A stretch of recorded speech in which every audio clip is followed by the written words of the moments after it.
right. Well, Aziz, thanks for coming to Pittsburgh. Thanks for having me. We're super excited to learn about your role as CEO of Sage Asset Partners, your background. So welcome to Pittsburgh. Thank you. Thanks for having me. How was the drive up?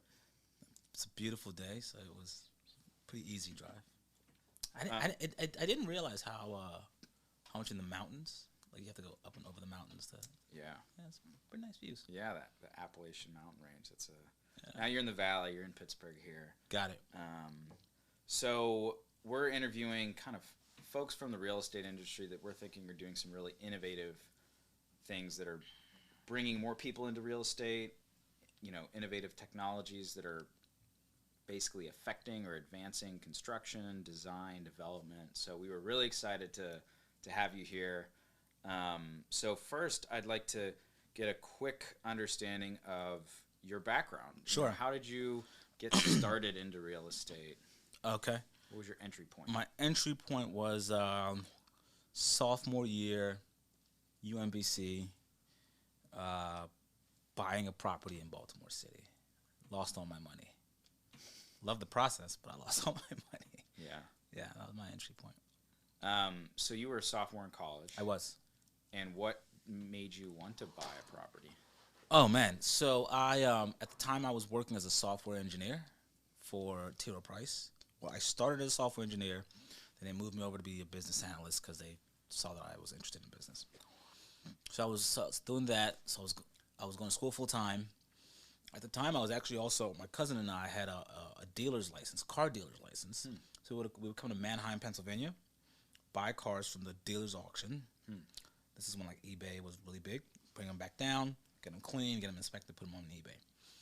And then I would also valet park. So I was doing a lot. Wow.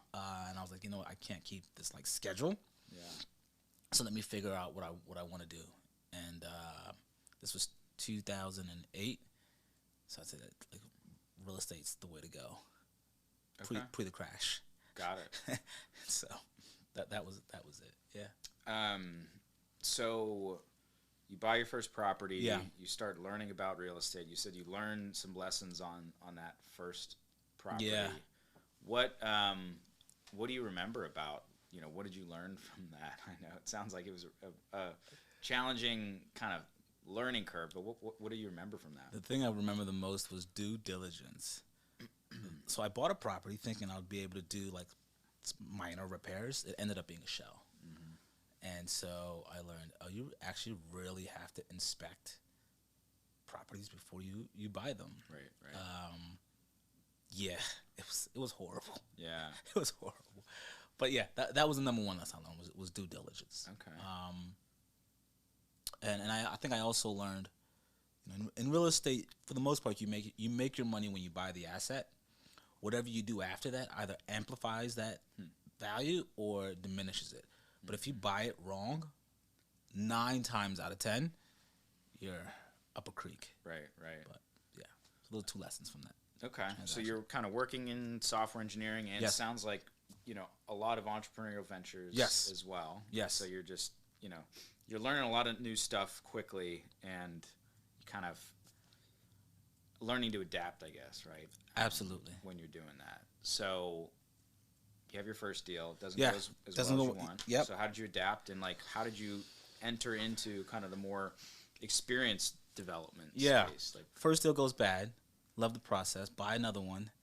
And for context, this was Baltimore City, so these aren't like $1 million houses, right? So buy another one, do significantly better. Yep. Then I realized I should probably go learn how to actually do this. So I go work for a nonprofit in Baltimore City. It was called the Druid Heights CDC, Community Development Corporation. And they throw me into just deals and things to do. So that's why I really started to learn like the different facets of development. Because if I were to go work for a corporation, they'd put me like on the acquisition team or the finance team. But here I was the entire team. So hindsight, it was great. In the middle of it, not so much. So yeah. So I worked there for about 6 years. Okay. Yeah. So, we have a lot of CDCs in Pittsburgh, and some of them have, like, we're here in East Liberty, right? That development CDC has a lot of capacity. Yeah. Other CDCs are almost like volunteer basis. Yeah. So maybe help folks understand, what does a CDC do? Sure. And what did this neighborhood in Baltimore, what were the challenges that CDC was working on? So, Community Development Corporation, it's a 501c3. Well, actually, I guess, okay, I'm not going to give tax advice. It's a community development corporation. Basically, you establish an organization whose intent is to build up its local community.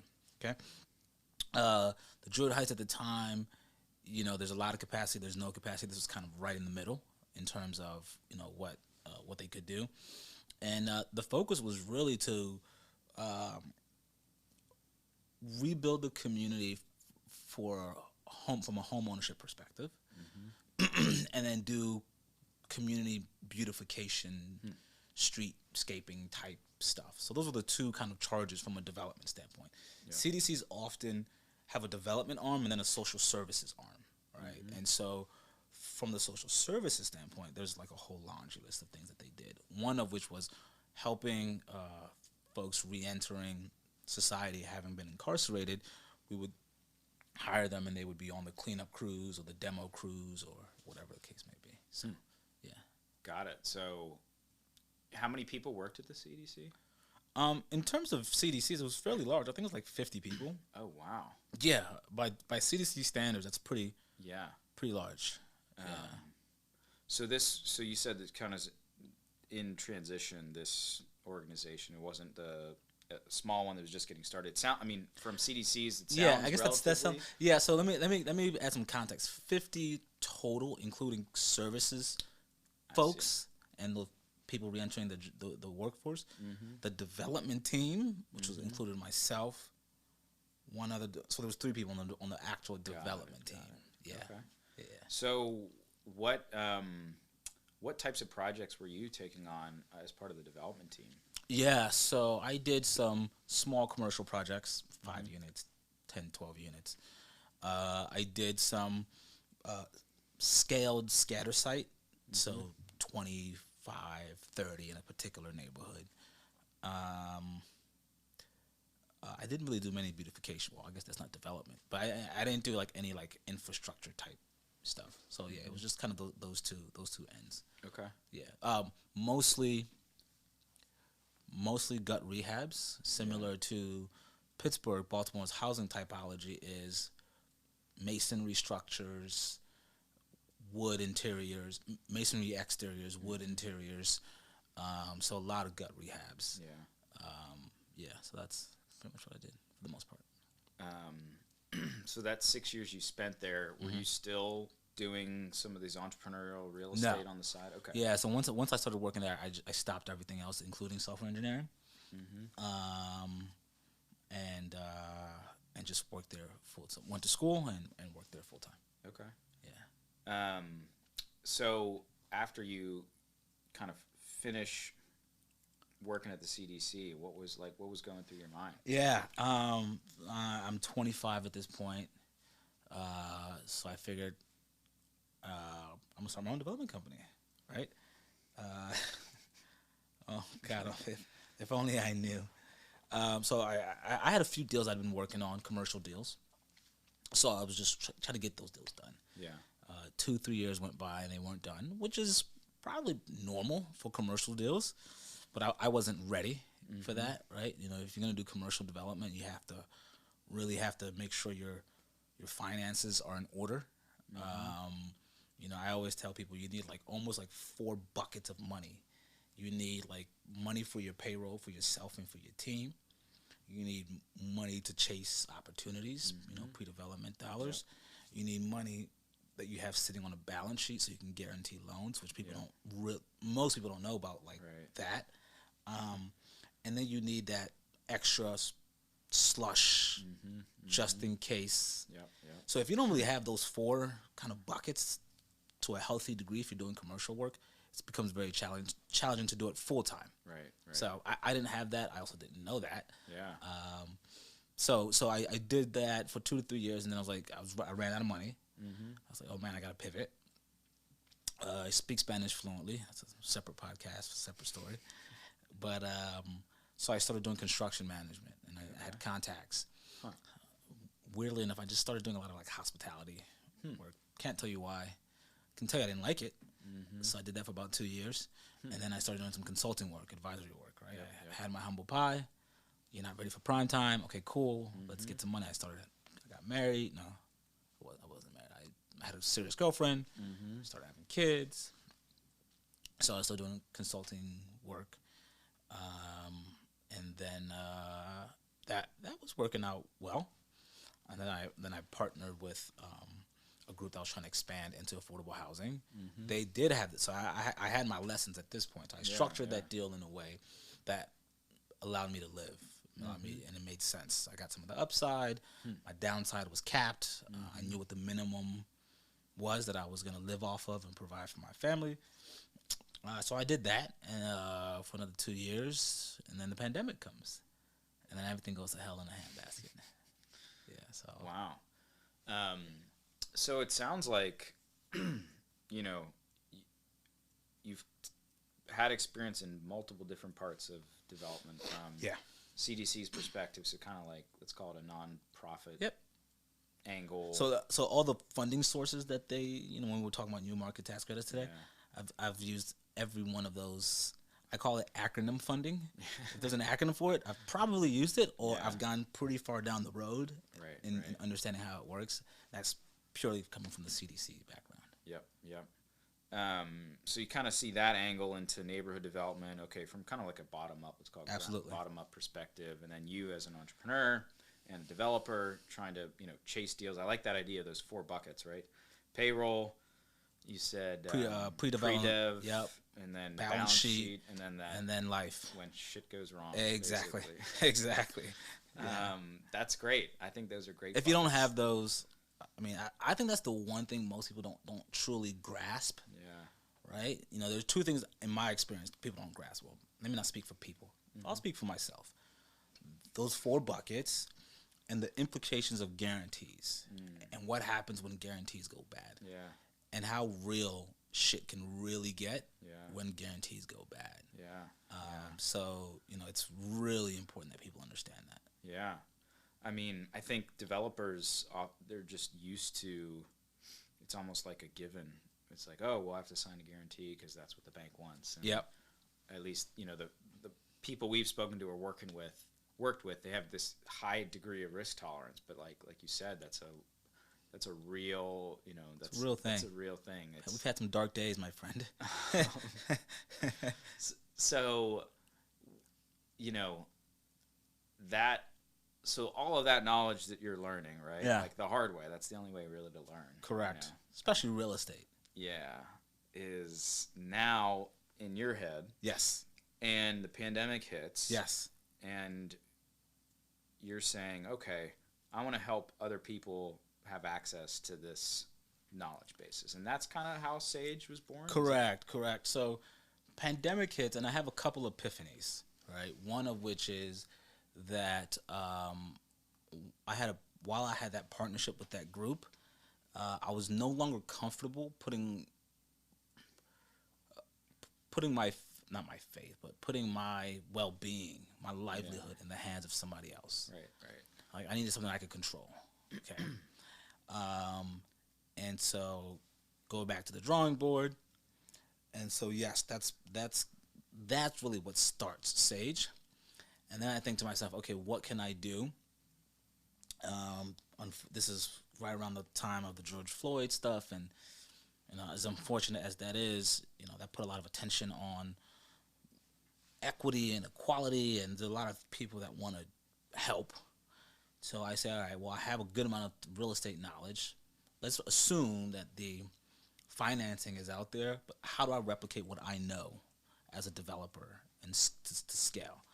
And that is those two or three things is really what builds Sage, right? Mm-hmm. On one side, how do I disseminate the information that I know, and how do I help other people not make the same mistakes, and then how do I control my destiny moving forward? So that's how Sage gets built. And Sage is, there's 2 sides as we were talking about. There's an advisory business, and there's a technology business, kind of coming full circle. Right.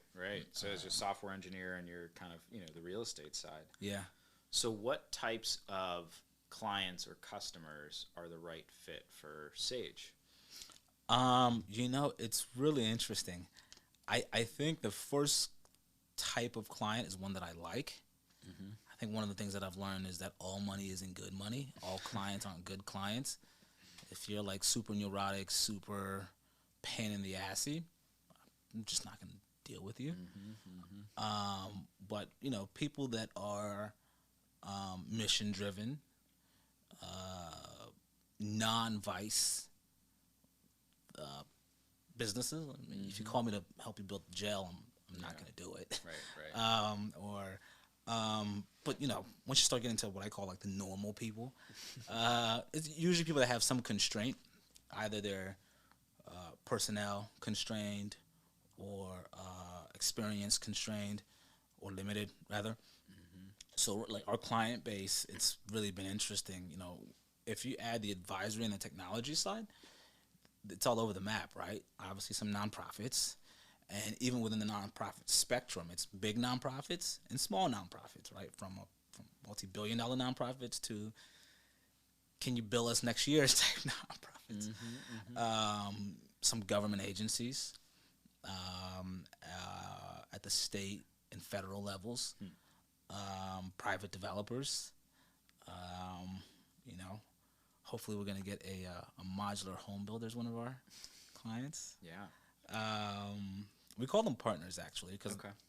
So I actually named my company Sage Asset Partners because I think that you have to really align yourself. I want to align myself with the work somebody's doing as a partner. Like I want to have a vested interest in making sure that the answer that I give them actually solves their problem. Right. If you're a client, here's the answer. You do whatever the hell you want. If I'm a partner, if it doesn't work out, I go back to the drawing board with you and try to figure out, okay, this isn't billable hours. This is like, okay, now I'm curious. What did I miss? How do I solve this problem? So it's really been all over the map.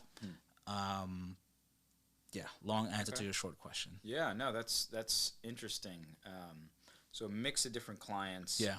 So help us and the folks that are watching and listening to this know the kind of core of your technology. What problem are you solving? Yeah. And how are you going about that?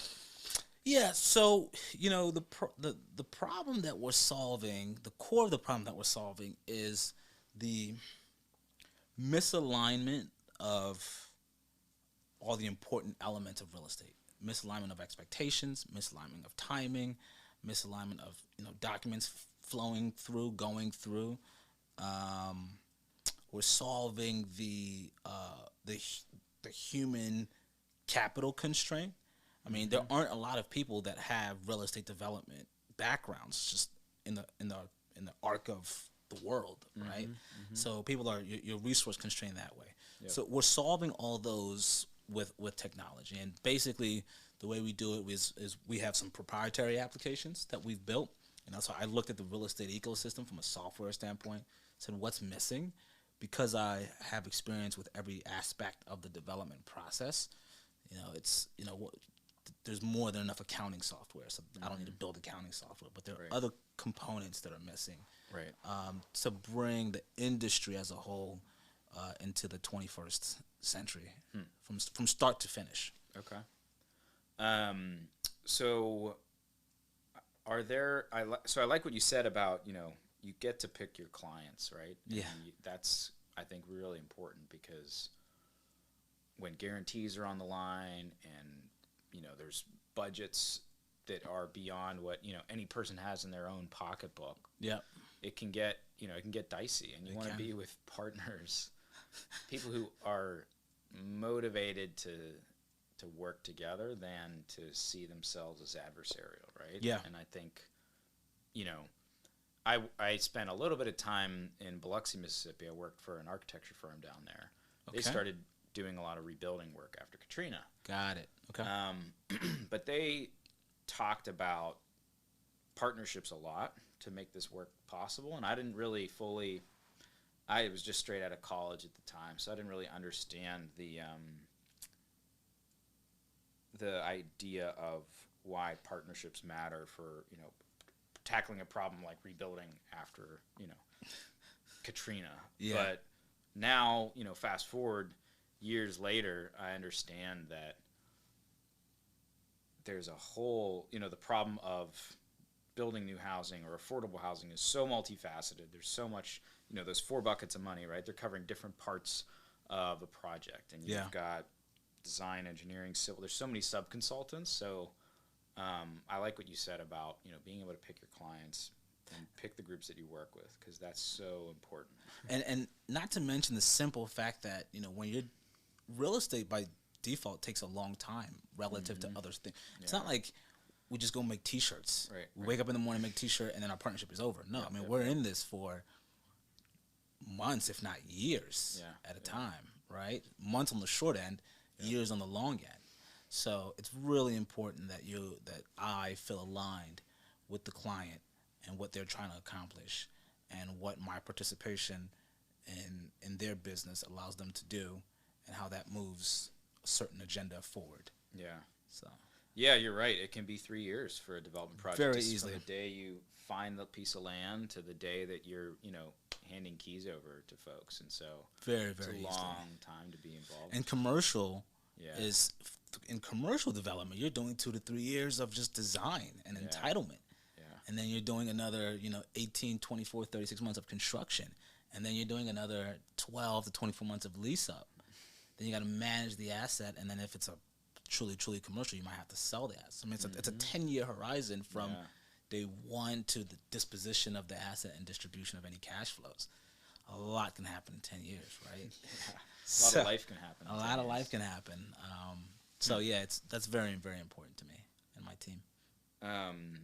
So if there's an example of maybe one of the clients, if you're able to share like a project that you have right now, or a customer, you don't have to mention their particular name, but kind of how are they using Sage, and what is Sage bringing to their project or to their development team? So I'll give you 2 examples, one on the technology side and one on the advisory. They kind of working hand in hand. So a large municipality said, we want to help small developers get going in the real estate business, and we need some of these neighborhoods fixed up, right, or renovated. Big developers aren't going to these neighborhoods, so what they did was they did 2 things. One side, they provided loan guarantees for these developers to build these single-family properties. And then 2, they gave these developers access to my software. And so so they said, hey, Aziz, we will contract with you directly, and we'll need you to give access to the developers in this program, access to your tool to help them close the capacity gap, right? So now everything's a lot more streamlined for these developers. Some of them are pretty new to the development world. So there's a capacity gap, and then for them there's a knowledge gap. Right? So people talk about the wealth gap. I mean, that is trumped, no pun intended, by the knowledge gap, right? And so if you've never done development before, you can lose your shirt like I did very easily. And so this flattens the learning curve. So that was an example where a municipality liked what we offered and said, how can you deliver it at scale? That's one example. And then another example is kind of more of on the more advisory side. A large nonprofit said, hey, we actually want to build a program for minority developers, and we need your help because you've been down this road to create a framework around this program. So I helped them solve that. And then when we talked about, how do we engage at scale, that's when the technology kicked in, and we created, the website and the channels and all that stuff. So, I mean, and that's a great example, because on that engagement, we were able to source $500 million worth of deals in 90 days with no advertisement, which represented roughly 1,200 units. And that was just from Philly to Richmond. Wow. Yeah. That's a lot. And there was no way they could have ever sourced that much with traditional methods of emails, text message, smoke signals, whatever the hell Right. people use. So that's where I really merged the two worlds. My understanding of the two. So with that second project, talking about kind of the large nonprofit and trying to work with, give, I guess, more tools to minority developers so that they can have increased capacity and do deals that they may not otherwise have found, right, in this case.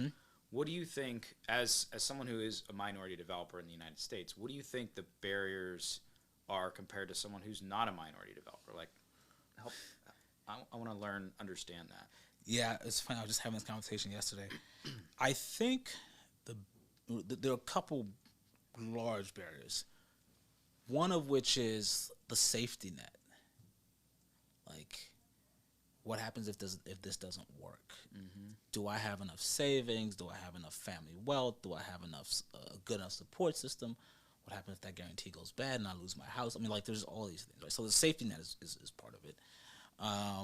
And then I would also say, the knowledge gap, which is where I'm spending more and more of my time in trying to close that, because development has been traditionally like family-owned businesses. It's kind of like in the recent, I don't know, maybe 30, 40 years that's been more commercialized, right? And so there's a lot of knowledge trapped in these family-owned companies. Right. And it's hard to crack that. Yep. So getting the information out, and teaching people and showing them how to do it, showing them what not to do. More importantly, I think that's another one of the big barriers for getting folks into the development world, more specifically minorities. So I think those would be the two that I can think of off the top of my head. Yeah, safety net, knowledge gap. I mean, I think, like, when people hear the term developer, they probably think of, like, somebody from New York with hair that's kind of slicked back like this, with, like, a pinstripes. That's, like, what comes to mind. Every single time. Every single time. And it's, like, somebody's dad's dad, It was family business. It was a family business. And I think it's great that, it's becoming more, if you want to call it democratized, but more people, like in neighborhoods like, whether it's in Baltimore or in Pittsburgh, right? We were talking about, like, Pittsburgh has this old housing stock. Yeah. And it's relatively cheap to buy some of that really old housing stock compared to some other markets. So there's a lot, I think the barrier to entry in cities like Baltimore, Pittsburgh, from a acquisition cost of that first property is lower. Hence I started in Baltimore and not DC. Right. However, the reason why it's so inexpensive is because the housing stock is so bad in some cases, right? Like, complete. And the upper end of the value spectrum isn't there. That's right. That's the other challenge. Relative to those other markets. Exactly. That's the biggest, the markets that are more mature have more upside, and so you're buying that deal, and there's just a ceiling for what you can sell that or, dispose that property for, and that's what makes it, the margins are thinner, so it's hard in those neighborhoods. Yeah. So I guess with what Sage is doing today, how does that compare with what Sage will do in 5 years? Good question. I think in 5 years, on the advisory side, we'd probably do more, have solved more problems. Probably have, like, more dedicated teams that solve specific issues.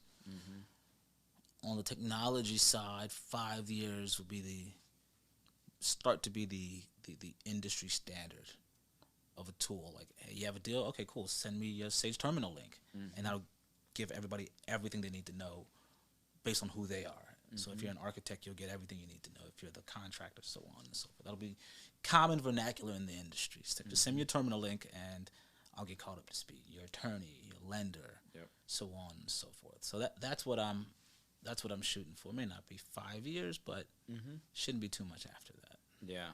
So what do you think makes you uniquely positioned to build Sage, or what's your kind of people talk about an advantage. What do you have from your experience that you think makes you unique and Sage unique? You know, I think on the business level, I would say, I don't know, I'm relatively young given the amount of experience that I've had and the experiences that I've had. I I don't really have any fear of failing. I don't really give a shit what people think, right? Respectfully. Yeah. And I've taken the time to learn the craft, to learn the business, to understand the nuances. So I don't, and I've been an entrepreneur for so long. At a young age, right? You learn so much by being an entrepreneur, as you know. It's so different when you're the person that makes the decisions. So I think when you add all that, and then in my case specifically, my depth of understanding on the technology side, like the writing code. So like our code base has a real estate spin to it or twist to it, or that's like in the foundation of how we do our stuff. So as our algorithms are running, they aren't algorithms that were written for a general environment and then tweaked. No, it was written for real estate. So I think by the time you add all those different layers and combinations, then I think I have a unique advantage, and I just have a lot of faith in everything. I have a lot of faith in God, a lot of faith in myself and my team, and that's what allows me to not have any fear of anything. Yeah. So I know that was a bit all over the map, but it's about as honest as I can be.